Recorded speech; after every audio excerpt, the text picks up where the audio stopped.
So you want to start a business, but you don't have a business idea yet, which means you need to wait around for the right business idea to come and find you, right? Wrong. You actually don't need a business idea before you start. You just need a plan to find a business idea. And today I'm going to share the exact process I used and am still using to find and refine my business idea. For years, I've been saying I want to start a business in the future. I'm just waiting for the right idea. And over the years, many entrepreneurs told me that I should just start, but I didn't really know how to start. Like, what do I do? What do I do? Until I got fired from my job at McKinsey, decided on a whim to just start a business, and have made way more progress in a few months than all the years before that. And as I'm meeting more and more entrepreneurs with different kinds of business ideas and processes over time, I now believe that it's better to start a business without an idea, but a good process rather than the wrong kind of business idea. So let's talk about what the wrong kind of business idea is, how to start a business without an idea, and then how to actually develop a business idea. So first of all, what is the wrong kind of business idea? Basically, it's a kind of business idea that's too limiting, that doesn't help you identify and fulfill a real demand. Let me give you an example. After I lost my job, I first thought that I wanted to start a traditional startup and ended up having calls with different potential co-founders. Some of them already had an idea and wanted someone to join their founding team. Like this one guy I talked to. He started out by solving his own problem, which is a great approach. He was living on a farm and constantly needed to switch between his outside shoes and his inside shoes. So he developed a shoe where you can easily take off the soles before you go inside. But as it turns out, there's not a lot of people with this specific problem who are also willing to pay to solve this problem and who want this specific solution to the problem. So he could have said, all right, that didn't work.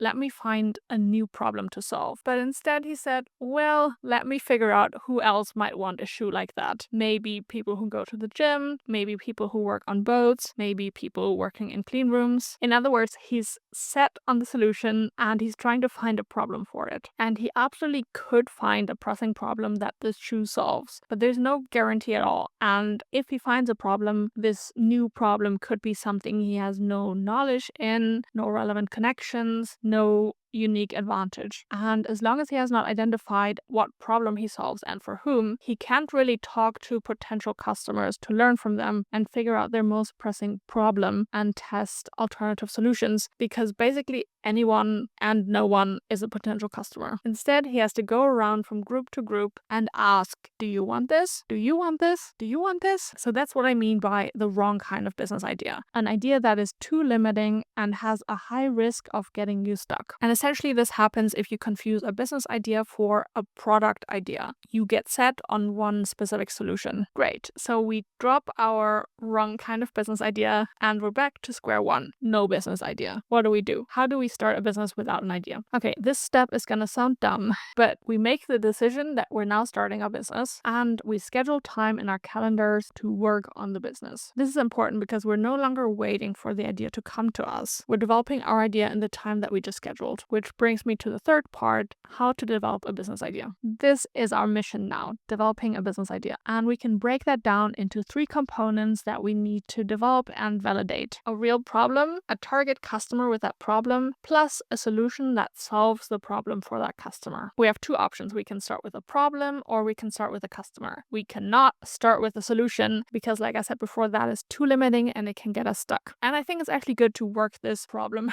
from both sides, potential problems and potential target customers. Now, I'm not going to lie, this is not a straightforward process where you just plug in A and B and end up with a perfect business idea. This is a bit of a messy and iterative process, and I can't guarantee any results. But I can guarantee that you're much more likely to make progress than if you just wait for a business idea to come and find you. So let's go through each component, starting with the problem. Here are some questions you can ask yourself to help brainstorm potential problems. What problems have I encountered today, this week, this month, or this year? What problems have I solved for others in the past? What is the biggest or most expensive problem I know how to solve? What problems do the people I'm talking to this week have? Which you can just ask them. what can I do this week or this month to find 5 really pressing and expensive problems. Some of the problems I came up with when I did this were production problems in the factories I've worked with, like long lead times, quality drops, high production costs, lack of space, customer complaints, and so on. And I also thought of some business problems I've seen, like lack of product market fit, no one wants to buy what we sell, lack of alignment within the organization, constant firefighting,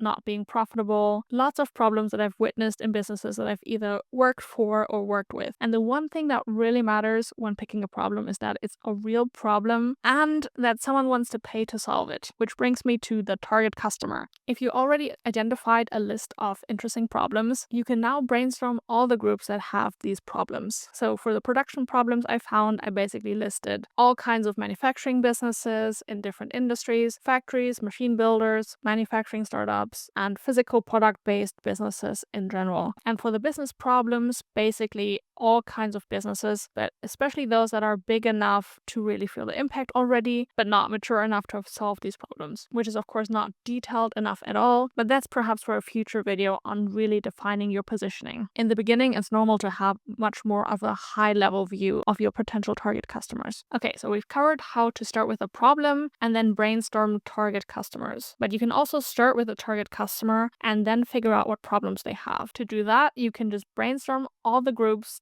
you're either a part of or have been a part of in the past or have good connections to or that you've worked with or that for some reason you know a lot more about than the average person. And then you try to find out all of their problems, either because you already know their problems or you can ask them or find places where they talk about their problems like, I don't know, Reddit or Facebook groups or events or communities made for this specific group. Now, whether you went the problem to customer route or the customer to problem route, or ideally both, you should now end up with a long list of problem customer pairs from which you want to pick the best one. And to do that, we can run all of these problem customer pairs through a bunch of filters to validate them and prioritize. Here's my list of filters. Number 1, the problem really exists. We need to make sure that we're not solving a problem that we just made up but no one actually has, or almost no one has. Number 2, the customer is aware of the problem. If we first have to convince people that they have this problem, we have a problem. Number 3, the customer is actively trying to solve this problem. If they don't care whether or not it gets solved, it's not a strong enough problem. Number 4, the customer is willing to pay to solve this problem. If they're not willing to pay, there's no business to be made. Number 5, you can provide a solution to the problem, because if you can't solve it at all, you can't build a business on that. And number 6, you want to provide a solution to this problem. I mean, it's going to be hard to run a business that's built on a problem you don't actually want to solve. So now that you've filtered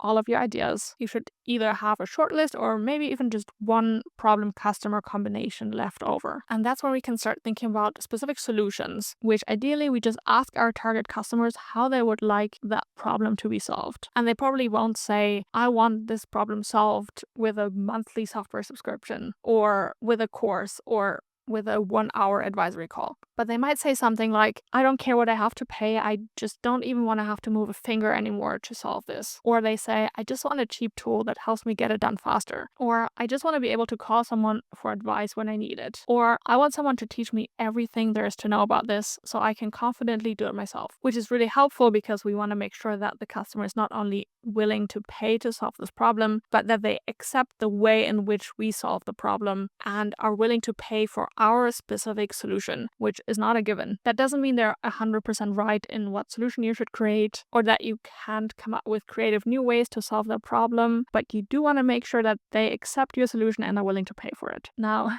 if all of this somehow sounded like you should get all of this done in one afternoon, no. This process could take weeks, months, or years, and it won't ever stop because every business needs to consistently make sure that they're still solving a real problem for a real customer and that the customers are still willing to pay for the specific solution, because those things can change. But now you can at least get started because you know that you need to find a problem and a target customer and then a solution. I'm definitely not done with this process myself. I have identified a bunch of potential problems and a bunch of potential target customers, and I decided to just do do some consulting work for different customers to really understand their businesses and needs and problems, and figure out which customer group and problem to focus on eventually. Because consulting work and other types of service work are basically a way to get paid to learn about your customer. So that's the approach I'm following for now. I do think I want to build some kind of product eventually that solves my customers' problems rather than stay in a service-based business forever. But I'm going to see what I learn about my customers, their problems, and the solutions they want, and then decide based on that. Now, if you're looking for a business idea, you're probably also asking yourself how to know if you're ready to start a business, which I talk about in this video right here.